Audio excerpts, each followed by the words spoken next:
안녕하세요. 오늘 뉴스레터의 주요 내용은 다음과 같습니다. 1. 한국 미사일에 의해 모두 파괴될 것이다. 2. 한국이 성공적으로 개발한 세계 최강의 무기. 3. 중국은 비상사태를 선포했다. KF-21 보라매가 형편없는 무장을 가진 허수아비 전투기라는 폭로가 일각에서 등장해 그들의 주장에 따르면 KF-21의 미사일이 제대로 준비되지 않아 공대공, 공대지 미사일이 없는 게 까마도 전투기가 될 것이라고 하는데요. 이들은 특히 IRIS-T 미사일에 대해 강도 높은 비판을 했습니다. 사거리 25km짜리 미사일을 장비한 KF-21로는 수백 km 밖에서 미사일을 쏘아대는 중국, 일본에 대적할 수 없다는 것이 핵심 논지였는데요. 그런데 이 이야기는 사실이 아닙니다. 우리 공군의 전술 교리를 몰라도 한참 모르는 이야기라고 볼 수 있는데요. IRIS-T는 훌륭한 적외선 단거리 공대공 미사일이며 전투기 간 근접전 가능성이 급증 중인 현대 전장에서 반드시 갖춰야 할 필수 무장입니다. 또 최신 전자 장비가 탑재되어 있어 근접전 상황에서 높은 생존율을 보장하는데요. 즉 IRIS-T는 비상 상황 시 KF-21이 꺼낼 수 있는 최고의 히든카드라고 할 수 있습니다. 그러나 이렇게 사실관계가 명백하지만 중국이 우리를 비웃고 있습니다. 외국산 미사일을 쓰는 무기 종속국이라며 비하한 것입니다. 그러면서 자신들의 PL-10 미사일을 예시로 들며 자국의 모수성을 자랑했는데요. 중국이 첨단 장거리 미사일을 개발할 동안 한국은 외산 미사일이나 수입하고 있다는 것입니다. 하지만 우리 군 전문가들은 중국의 이런 도발에 반응할 필요가 전혀 없다고 말합니다. 한국은 이미 공대공 개발할 준비를 끝내놓았으며 그 수준 역시 중국과는 차원이 다르다는 게 이들의 주장입니다. 현재까지 우리나라가 개발한 기술만 적용해도 중국산 미사일은 물론이고 전 세계 주요 국가들의 공대공 미사일 성능을 압도할 수 있다는 것입니다. 그렇다면 중국의 주장과 반대로 단거리 미사일은 왜 필요하며 우리나라의 유도 미사일 개발 수준은 어느 정도일까요? 그래서 준비했습니다. 오늘은 중국이 비하하고 있는 한국형 단거리 공대공 미사일에 대해 알아보겠습니다. 지난 2021년 10월 19일 서울에서 진행한 ADX 2021에서 KF-21의 무장이 공개돼 많은 관심을 받았습니다. 특히 공대공 무장에 크게 이목이 쏠렸는데요. 미국이 AIM-9X 사이드와인더와 AIM-120 암람의 무기 통합과 수출을 거부한 상황에서 KF-21이 대체 어떤 무장을 대안으로 선정할지 세계 많은 전문가의 시선이 쏠렸습니다. ADX 2021에서는 KF-21의 공대공 무장으로 영국의 미티어와 독일의 IRIS-T 미사일이 공개됐는데 특히 IRIS-T 미사일이 높은 관심을 받았습니다. IRIS-T 미사일은 구형 사이드와인더보다 전자전 능력이 크게 향상되었고 털레어와 같은 기만체를 효과적으로 회피할 수 있어 효과적인 대응이 가능한 최첨단 미사일입니다. 미국제 최신형 사이드와인더와 비교해도 크게 꿀리지 않는 성능을 가졌는데요. 정리하자면 최신 전투기인 KF-21 보라매에 딱 맞는 단거리 공대공 미사일이라는 것입니다. 그런데 KF-21의 IRIS-T를 선정한 것은 문제가 있다는 황당 보도가 나왔습니다. IRIS-T는 사거리가 짧아 적 전투기를 상대로 전혀 제공권을 장악할 수 없다는 것이 이 보도의 핵심이었는데요. 이 소식이 전해지자 많은 국민들이 또 방산 비리냐며 우리 군을 비난했습니다. 하지만 이런 보도는 전혀 사실이 아닙니다. KF-21 보라매에는 국산중 장거리 공대공 미사일이 탑재될 예정이며 IRIS-T는 어디까지나 단거리 근접전을 상정해 두고 개발된 미사일입니다. 수백 km 단위로 교전하는 현대전에서도 일명 도그파이트라고 불리는 WVR 교전이 간헐적으로 발생합니다. 미사일 사거리가 많이 늘어난 현대전에서는 가시거리 밖에서 싸우는 BVR 전투가 기본이지만 BVR 능력이 떨어지는 전투기가 상대방 몰래 근처까지 접근해 교전을 시도할 수 있는데요. 특히 레이더의 사각지대를 이용하면 탐지당하지 않고 접근할 수 있어 쉽게 WVR 전투로 유도할 수 있습니다. 그리고 이런 상황에서 장거리 미사일은 소용이 없습니다. 장거리 미사일이 추진력을 받아 움직이기 시작하는 데는 너무 시간이 걸려 제대로 조준을 할 수 없기 때문입니다. 그래서 제공권을 확보하기 위해 움직이는 전투기들은 반드시 단거리 공대공 미사일을 장비합니다. 게다가 최근에는 전투기의 교전 거리가 아주 짧아지고 있는 상황인데요. 스텔스기가 등장하면서 수백 km 밖에서 적을 탐지하고 공격하는 것이 불가능해짐에 따라 전투기의 교전 거리가 지극히 짧아졌기 때문입니다. 그래서 최근에 개발되는 전투기들은 최소한이라도 스텔스 성능을 염두하고 설계됩니다. 비약적으로 향상된 스텔스 때문에 말 그대로 서로를 탐지하지 못한 채 이동하다가 우연히 조우해서 싸우는 일이 쉽게 발생하는 것입니다. 따라서 IRSTT가 사거리가 짧아서 쓸모가 없다는 이야기를 논하는 것 자체가 이런 전술 교리를 모르는 비전문가의 견해에 불과하다는 것이죠. 그리고 한국의 IRSTT 도입은 자주국방에 좋은 사례입니다. IRIST는 5세대 미사일 중에서도 가장 우수한 성능을 자랑하는 무기체계입니다. IRIST는 25km의 사거리와 마하 3이라는 빠른 속도를 가진 고성능의 미사일입니다. 여기에 초당 60도를 회전할 수 있어 엄청난 기동성을 보여주는데요. 게다가 앞서 말한 전투기의 사각인 기축선 외 표적도 공격할 수 있습니다. 쉽게 말해 전투기의 측면이나 뒤에서 접근하는 적도 공격이 가능하다는 뜻입니다. 뿐만 아니라 IRIST의 구매로 한국은 예상외의 이득까지 덤으로 얻었습니다. 한국이 덜컹 IRIST를 사버리자 당황한 미국이 판매하지 않겠다던 AIM-9X 사이드와인더와 AIM-120 암람의 판매를 승인했기 때문입니다. 이처럼 미국이 갑작스럽게 미사일 판매를 승진한 이유는 KF-21 개발에 어깃장을 놓으려다 되려 한국 시장을 놓칠 수도 있다는 우려가 커졌기 때문인데요. 그래서 KF-21은 미국산 최고의 단거리 공대공 미사일과 유럽산 최고의 단거리 공대공 미사일을 모두 장착할 수 있는 세계에서 몇 안 되는 전투기가 됐습니다. 한국은 믿었던 미국에 배신당했지만 기지를 발휘해 역으로 미국의 큰 소리를 칠 수 있게 된 것입니다. 이는 그야말로 한국의 결단력을 보여주는 좋은 사례라고 할 수 있습니다. 그런데 한국의 최신형 미사일 도입을 사실 확인조차 안 한 채 비웃는 국가가 있습니다.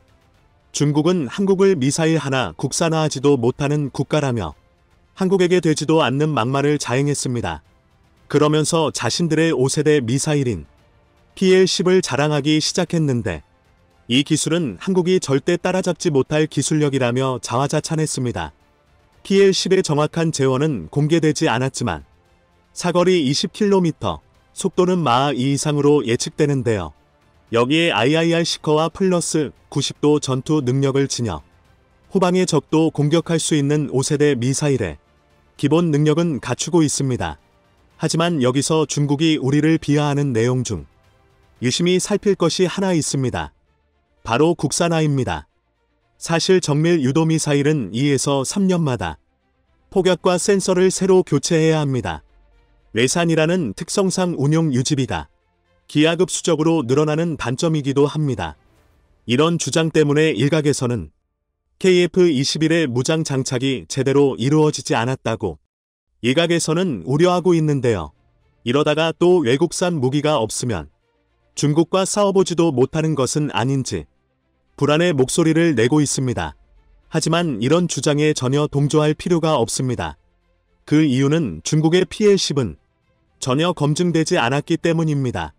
군사 전문가들은 PL-10이 실제 훈련이나 항공전에 동원된 적이 없어 정확한 성능을 알 수 없다고 주장했습니다. 즉 실전을 통해 검증되지 않았기 때문에 중국 특유의 뻗은 스펙일 가능성이 높다는 뜻인데요. 게다가 한국은 이미 한국형 공대공 미사일 개발을 위한 모든 준비를 끝낸 상태인데요. 한국은 독일로부터 IRIST를 아주 적은 양인 40발만 구입했습니다. 이 정도 수량은 우리의 한 개 전투비행단이 쓰기에도 턱없이 부족한 수량입니다. 즉 이 말뜻은 국산화의 장점을 알아본 우리 공군이 국산 단거리 공대공 미사일 소요를 제기해 비밀리에 개발에 들어갔기 때문입니다. 다시 말하면 IRIST는 한국형 단거리 공대공 미사일 등장까지 잠시 버터만 주면 되는 것이고 이후로는 추가적인 도입은 하지 않는다는 것입니다. 사실 대한민국은 2000년대 후반부터 국방중기계획에서 국산 단거리 공대공 미사일 개발 사업안이 이미 존재했었습니다. 그런데 2010년 천만 함 사건과 연평도 포격 도발로 인해 무기 개발 우선순위가 밀려 실제 개발은 진행되지 못했는데요. 하지만 그런 와중에도 우리나라의 방위산업체는 기술 개발을 게을리하지 않고 미래를 준비했습니다. 오히려 지금은 그 수준이 높아져서 언제든지 군의 요청이 들어오면 즉시 개발할 수 있도록 모든 준비를 끝내놓은 상태인데요. 실내로 신공 대공미사일의 개발사인 LIG 넥스원에서는 현재 국군이 운용 중인 신공이 AIM 9m 사이드와인더보다 더 뛰어나다고 보도했습니다.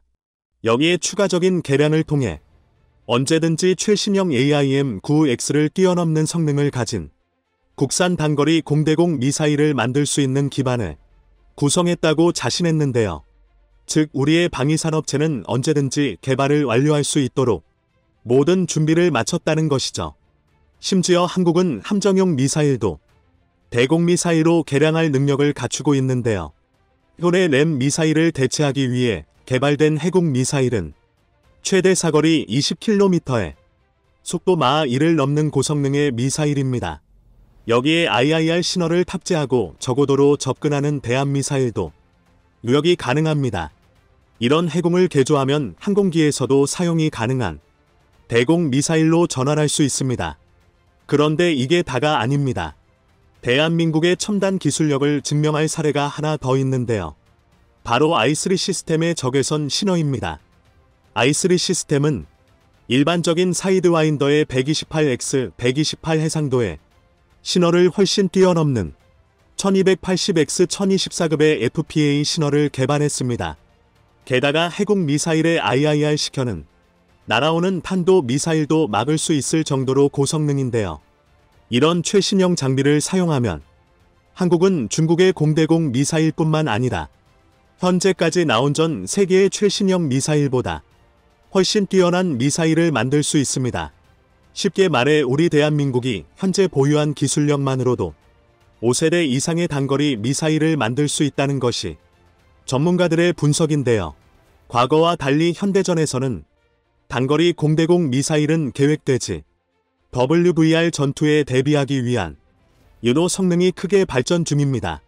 또 최신형 5세대 단거리 공대공 미사일의 경우 기존의 적외선 탐색에서 적외선 영상 탐색으로 개선돼 표적 탐지거리가 많이 늘어났습니다. 여기에 플레어 같은 기만책을 무력화하는 기능이 등장했는데요. 그래서 적외선 추적이 플레어로 무력화되더라도 영상 정보로 지속해서 추격해 공격을 계속할 수 있습니다. 그리고 추력 편향 기관인 TVC의 발달로 고기동성을 지니게 됐는데요. 뿐만 아니라 조종사의 헬멧인 HMD와 직접 연동돼 조종사가 보는 방향으로 바로 무기를 조준하고 유도탄이 알아서 표적을 추격하는 AOAL 기능도 탑재되었습니다.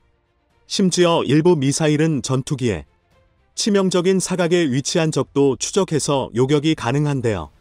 약하면 5세대 단거리 공대공 미사일은 자동으로 적을 조준하고 절대 회피할 수 없는 치명적인 미사일로 진화했는데 한국의 기술력으로 가질 수 있게 된다는 것입니다. 현재 한국이 개발하는 단거리 공대공 미사일은 현존 최강의 미사일과 견주어도 절대 꿀리지 않는 성능을 자랑합니다.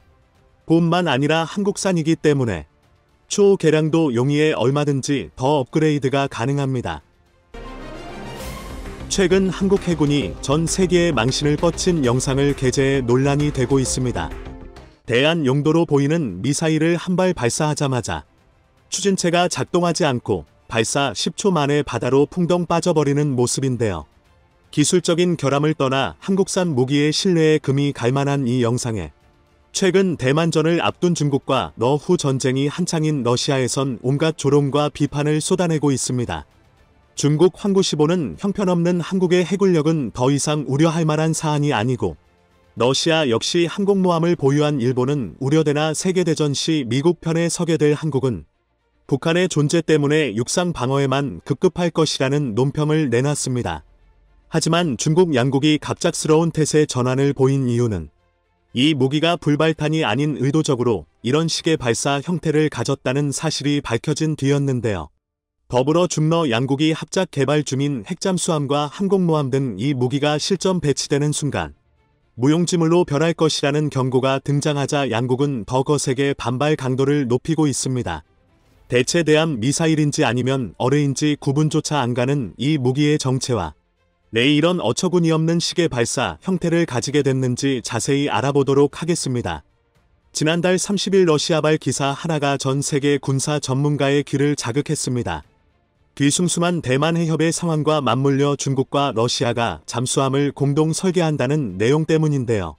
소식을 전한 건 러시아 관영 리아 노보스티 통신으로 이들은 러시아 연방군사기술협력처의 관계자의 말을 인용해 관련 내용이 헛소문이 아님을 증명했습니다. FSMTC 관계자에 따르면 최근 우리는 중국 정부와 공동으로 차세대 핵잠수함을 설계하고 있다며 아직 초기 단계라 완료 시점을 말하기는 이르다고 조심스러운 반응을 보였습니다. 미국을 비롯한 유럽연합군이 해당 뉴스에 반발한 건 너무도 당연했습니다. 잠수함은 해군 전력 중 최첨단 분야로 받아 깊숙한 곳에 숨어 있다. 적이 상상하지 못할 때 기습 공격하는 소위 게임 체인저라 불리기 때문입니다.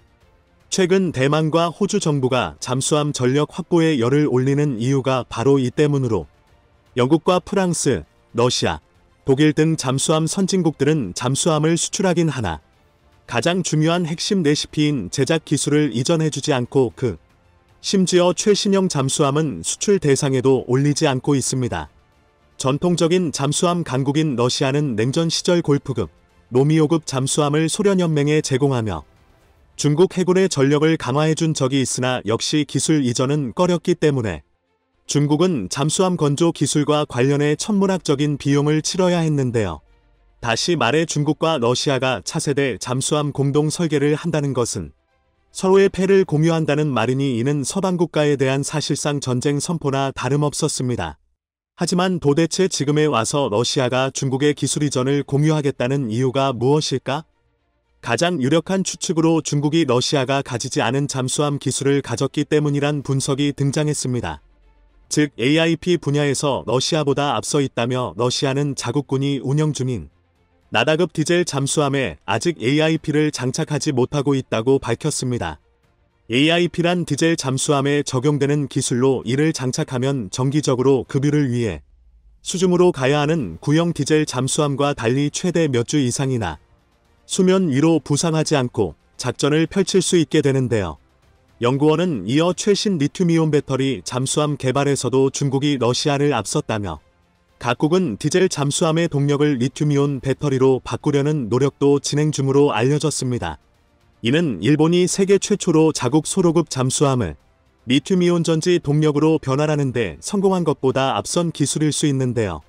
더 큰 문제는 중국 양국의 밀월이 당초 알려진 비핵잠수함에서 그치지 않고 최강 전력으로 분류된 핵잠수함 영역까지 미쳤다는 사실입니다. 바다에서 무한정 동력이 생산돼 식량과 승조원의 정신건강 문제만 해결되면 이론적으론 몇 년 동안도 자망할 수 있기 때문에 그동안 이 분야에선 양국 간 사이에서도 절대 양보가 없었는데요.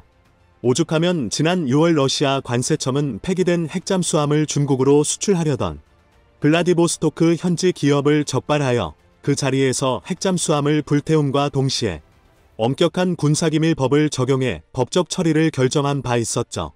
만약 중국이 정말로 대만을 침공한다면 군사 전문가들은 다음 전쟁터가 한반도가 될 수 있다는 무서운 경고를 날렸기에 한국으로선 반드시 이런 기술 동맹에 대적할 만한 신무기가 필요한 시점이었습니다. 하지만 최근 중러 양국은 한국이 선보인 새로운 대잠무기의 모습에 매우 당황한 기색을 숨기지 못했습니다. 지난 21년 우리 해군은 6번째 신형 호위함인 2800톤급 포함함을 진수시켰습니다. 이는 1500톤급 호위함과 1000톤급 초기함을 대체하기 위해 건조된 신형 호위함으로 2009년 퇴역한 과거 포함함의 이름을 다시 붙인 것인데요. 이 군함의 진짜 무서운 점은 바로 하늘을 나는 어뢰라 불리는 홍상어를 장착해 작전 능력을 대폭 향상했다는 점이었습니다. 대함 미사일인 척 공중으로 발사됐다가 힘없이 추락한 이 미사일은 사실 대한용이 아닌 대자머레였던 셈이었죠. 홍상어 어뢰가 수중에서 비밀리에 발사하는 일반 어뢰와 달리 적들에게 발각되기 쉽도록 굳이 하늘로 발사하는 이유는 바로 초장거리에 있는 적들을 섬멸하기 위함인데요. 로켓에 장착되어 추진 장치에 의해 하늘로 발사된 어뢰가 다시 바다로 들어가 적함을 타격하는 방식이어서 긴 사정거리는 물론 공격력이 일반 어뢰에 비해 최소 수배에서 수십 배에 달하는 것으로 알려졌습니다. 한국 방사청에 따르면 최신 중형 잠수함의 가격은 한 척당 5천억 원에 이르지만 이에 비해 최대 20km 떨어진 곳에서 날아올라 적 잠수함 근처로 들어간 뒤 음파로 추적, 격치 많은 장거리 대자머레 홍상어는 18억 원에 불과하다며 높은 명중률만 보장된다면 대자머레 확충으로 중러에 대응하는 개보다 현명할 수 있다고 말합니다. 참고로 홍상어는 국내 독자 기술로 개발해 2005년 군에 실전 배치된 경어뢰인 청상어에 유도탄을 장착한 무기체계 전투함이나 헬기 및 해상초계기 부근에 잠수함만 공격할 수 있었던 청상어의 날개를 달아준 것이라 밝혔습니다. 하지만 2000년부터 12년간 1,000억 원의 개발비가 들어간 홍상어는 지난 10년 동안이나 해군에겐 버린 자식이나 다름없었습니다. 운용시험 평가에선 4발 중 3발이 명중하여 평가 기준인 75%의 턱걸이로 합격한 정도였고 심지어 해군에 인도된 뒤에도 실사격 훈련에서 목표물을 마치지 못했기 때문에 해군 측에서도 불만이 크게 터져 나왔습니다. 하지만 국방과학연구소와 방위사업청은 홍상어의 잠재력이 높다고 판단, 약 3년간의 상세기술 분석을 실시해 품질을 개선해왔습니다. 실사격에서 목표물을 마치지 못한 가장 큰 원인은 물에 들어가는 순간 중력의 최대 300배에 이르는 충격을 견디지 못했기 때문이었고 연구팀은 목표 지점 상공에서 낙하 속도를 줄이기 위해 펼치는 낙하산의 고도를 종전 1km에서 1.2km로 높이며 입수 각도 또한 90도에 가깝도록 조정했습니다. 게다가 일부 부품을 내충격성이 우수한 것으로 교체하고 전원을 공급하는 커넥터를 고정한 뒤 발사해본 결과 연습탄 한 발을 맞춘 데 이어 전투탄 한 발까지 정확히 명중에 성공했습니다. 종전보다 더 엄격해진 기준을 통과함에 따라 방사청은 이미 납품된 50여 발을 회수한 뒤 개선된 홍상어를 본격적으로 양산하기 시작했습니다. 홍상어의 양산 소식에 중러 양국은 난리가 났습니다. 양산에 들어간 홍상어는 지름 533mm의 1톤가량의 무게로 종전보다 크기가 줄었지만 엄청난 파괴력은 그대로였기에 특히 목표물 아래 수중에서 폭발하면 폭발 과정에서 생긴 제트기류로 인해 수상함들에도 치명타를 안겨다 줄 수 있었기 때문입니다. 무엇보다 홍상어의 본격 양산이 시작된 이래 어디까지 기술 발전이 이뤄졌는지 도통 정보가 나오지 않고 있고 게다가 도대체 얼마만큼 생산이 이뤄졌는지도 극비에 붙여졌기에 주로 잠수함에 의존하는 중러 양국은 감히 동해나 서해에 함부로 해군의 기함을 띄울 수조차 없는 실정입니다. 시험 발사 당시 그저 허술한 불발탄으로 여겨졌던 미사일이 사실 해군 전체를 묶어버릴 엄청난 무기로 밝혀진 마당에 과연 군사 전문가들의 말대로 이들이 한반도를 침공 범위로 설정할 수 있을지 의문이 드는 것도 사실인데요. 하늘을 지키는 KF-21과 지상을 지키는 K9, K2 흑표. 이제는 해상을 봉인시켜버린 홍상어 초장거리 어뢰까지. 어쩌면 중러 양국은 한국을 침공하기는커녕 역으로 한국으로부터 침공당하지 않기만을 바라야 하는 상황일지도 모릅니다.